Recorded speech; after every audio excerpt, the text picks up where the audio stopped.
Gimana dok? Sudah ada yang cocok belum? Banyak sih sebenarnya ya. Tapi kalau beli online ini apakah barangnya pasti bagus nih? Terus sampai ke kita dengan selamat nih? Oh iyalah dok, tentunya kita harus teliti dalam memilih saat mau membeli dok. Repot juga ya. Iya. Tapi kalau nanti sampai ke kita barang yang nggak cocok, ya. Ini sama persis nih ya dengan kalau kita mau beli hewan kurban. Kan ada syarat-syaratnya tuh kan, ada umurnya, ada sehatnya, ada performnya. Kalau sampai ke kita nggak cocok, repot kan? Masa sih pakai ada aturan segala? Ya iyalah, sama pentingnya. Saya kan dokter hewan nih, jadi tahu lah aturannya. Semua itu untuk mendapatkan kepuasan dan kenyamanan saat berkurban, sehingga mendapatkan daging yang aman dan layak konsumsi.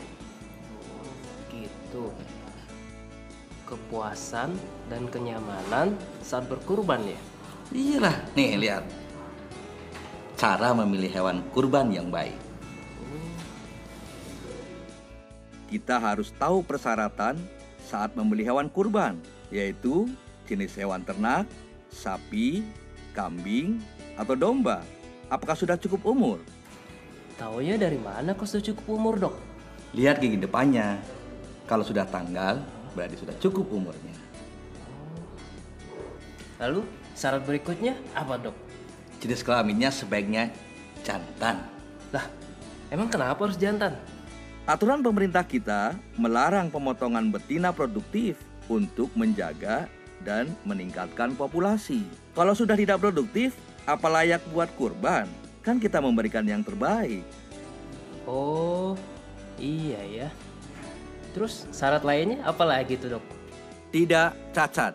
Coba perhatikan fisik dari calon hewan kurban itu.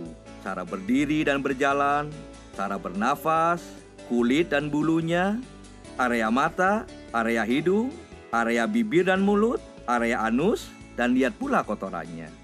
Wah, detail juga ya. Biasanya sih kalau saya beli hewan kurban, ya tinggal beli-beli aja dok. Yang penting niatnya mantap. Tapi harus tetap dicek dulu persyaratannya. Jangan sampai hewan yang kurang baik atau tidak sehat jadikan hewan kurban.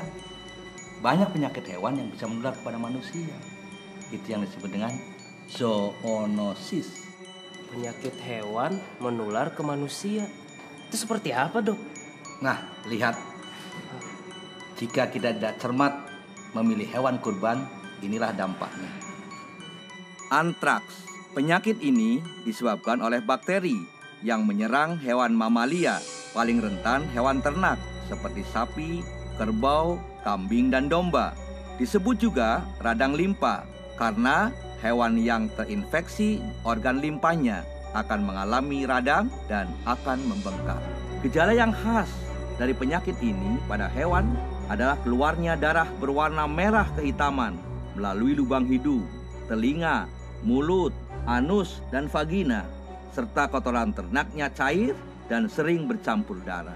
Pada manusia, penyakit ini dapat menyebabkan infeksi kulit, infeksi saluran pernafasan, infeksi saluran pencernaan, dan lebih parah lagi, antraks bisa menyebabkan kematian pada manusia. Skabies atau kudisan. Skabies disebabkan oleh parasit pada hewan.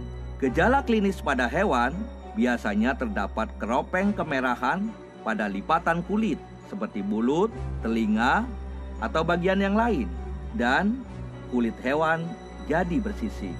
Pada manusia, penyakit ini juga menimbulkan infeksi kulit dan gatal yang luar biasa. Cacing hati. Nah, ini yang sering ditemui pada saat pemotongan hewan kurban. Penyakit cacing hati disebabkan oleh cacing yang berbentuk pipih yang bersarang di organ hati si ternak. Biasanya hewan yang kena cacing hati itu hewannya kurus karena nutrisi yang dia makan diserap oleh si cacing.